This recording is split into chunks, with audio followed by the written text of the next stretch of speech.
40 this, 40 that. And I'm finna take it all the way, way back with this. Like, literally middle school, 7th grade. And it's the type of situation that it's like, this where you build hatred from. This where hatred comes from. And when you like grow and you become somebody that got shit built up from way back. You feel me? Like, one of their homies. But long story short, I'm going to Audubon Middle School.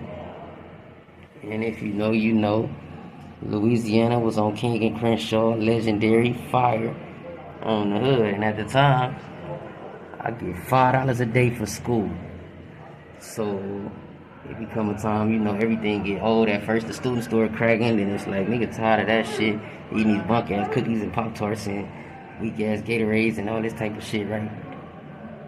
So long story short, I'm finna go to Louisiana, spend my little $5 after school, whatever the case may be, knowing I had no business doing this.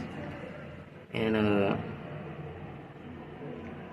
for some reason, I already had the stigma of he's a Crip.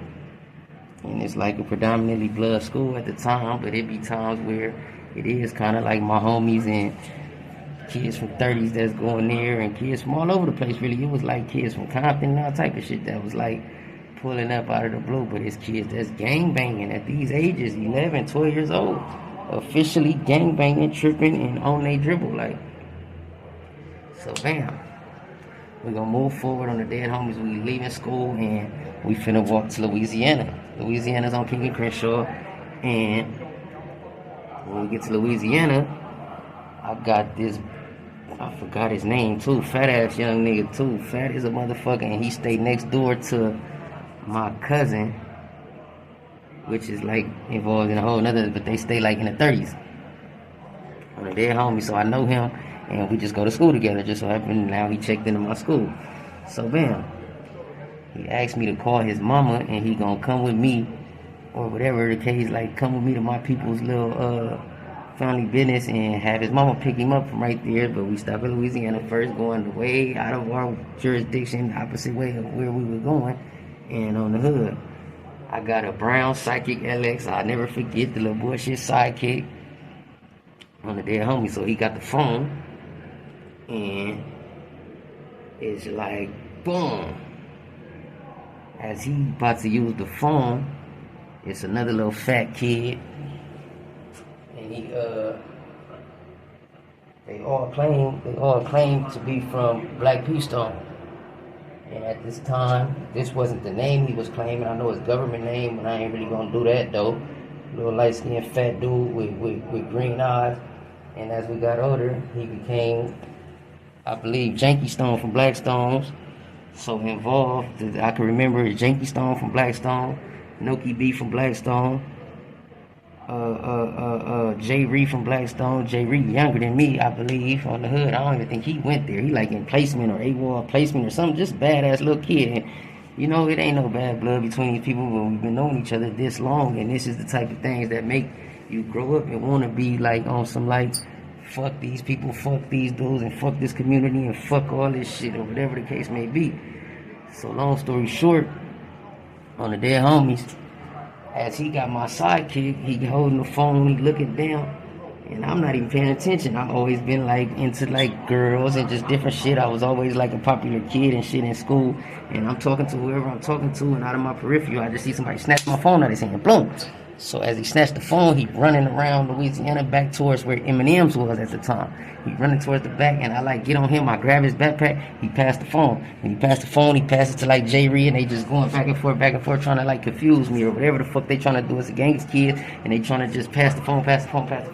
So long story short, I'm like, man, the fuck, hand-eye coordination, A1, dead on me. So I'm watching. He gets the phone. He about to pass it to Riri or Jay Reed. And as he about to pass it to Jay Reed, they like back on the corner of King and Crenshaw. And between them trying to give it to him, I like get in between them there to intercept it. So he tried to toss it to him. As he tried to toss it to him, I push Jay Reed into a car, like a moving car, and the car just so happened to stop. He hit his face on the car, and the phone fall and hit the ground. I heard him pick the phone up, put it in my pocket. Boom. Now, on the dead homies, I immediately get my phone, walk back in Louisiana, and buy the big glass soda bottle. If you remember, it's like a big ass glass bottle. So I go to buy the bottle. And remind you, I'm like 11 years old, 12 years old. I go to buy the bottle, and I got the soda bottle now, the glass bottle or whatever. So I come outside, and now I'm on my dribble like I guarantee I'm finna whoop somebody over the head with this fucking glass bottle on a dead homie. So long story short, is people talking to me, and they tell me, like, man, Jay Reed said he want to fade because you pushed his head into the core, like he just want to head up. And here I am, stuck on stupid and go for this bunk ass shit. And on the dead homies, I walk down towards Magic Johnson Theater at the time. Magic Johnson Theater, we get in front of Magic Johnson Theater, they all standing right there. It's like a dash bus stop. So when I get to the bus stop, Riri standing right there, and I walk up and immediately just blitz on her crib. So bam. Remind you, I'm a little bit more aggressive and stronger than Riri at the time, and like I said, I believe that I'm older than him. I'm not 100% sure, but it's not like a big age difference. If there is an age difference, we might be the same age, but whatever the case may be, I got Riri, and he fall like all in the bushes. Now I'm on top of Riri, and on the dead homies, I feel somebody go for it. Hit me in the back of my head, now they on me. Like, get off the homie, blood, boom, and get to going for it on me. About 3-4 people hitting me in the back of my head. I can't really like fight back behind them, but I'm making sure I stay on top of him and do my shit on the one that I do have control of, you feel me? And he just deep down in the bushes, and he just going deeper and deeper, and these branches as strong as a motherfucker. That shit split my face open, like cut my face. And on the dead homies, boom, out of all this shit, the dude who ended up helping me and coming to my rescue, big as a motherfucker, bigger than everybody here at the scene, and fucking is my boy. He ended up being from Blackstones as well later on in life, and people wouldn't understand like how me and him, we actually was in juvenile camp together, and it was like a thing where we stayed cordial, like fuck what y'all talking about, some peace treating shit, whatever the fuck. It's really my friend. He ended up being Lil Dope Boy from Blackstone on the hood. He ended up being Lil Dope Boy from Blackstone. I also got a story with Big Dope Boy from Blackstone at my sister baby shower, which is my other auntie's dude, and she from Blackstones or whatever. Like, that's the craziest part. Half of my family is from over here. So bam, the boy at the time, he wasn't no dope boy, but I don't want to put his government name on wax or whatever. So bam, he gets to helping me, nigga. You feel me? Get me up out of the situation, low key, whatever the case may be. I still got my phone, so mind you, as I'm calling my peoples, I'm calling like my big brother. My big brother is grown already, and my cousins is like teenagers type shit. So they pull up on they like fake 60 trip type shit. Pull up, way bigger, high school kids. They like on whatever, you feel me? Everybody jump on the bus and get up out of there on the damn homies. And that was like my first initial like real thing that happened where I'm like, all right, I guarantee, like, on the hood, I won't be a victim of nothing. I won't be a victim of nothing. I'm initiating shit. I'm looking for trouble, and I'm starting problems now. From this point forward is where I made my mind up to where, regardless of the fact I'm still involved in sports and all this type of shit, I guarantee I won't let nobody ever have it up on me or feel like they got anything above me. And I became infatuated with pellet guns. Pellet guns. I used to steal any and everything to find a way to buy a pellet gun. And that was like the beginning of what started all the bunk shit and what was leading up to me getting involved to being in this bunk ass life. But it's like a lot of things that start and it gets you involved into these type of situations. But 40 this, 40 that, that's another one. I said I'm gonna drop to a day and I'm gonna try to start being a little bit more active and hands-on with this shit.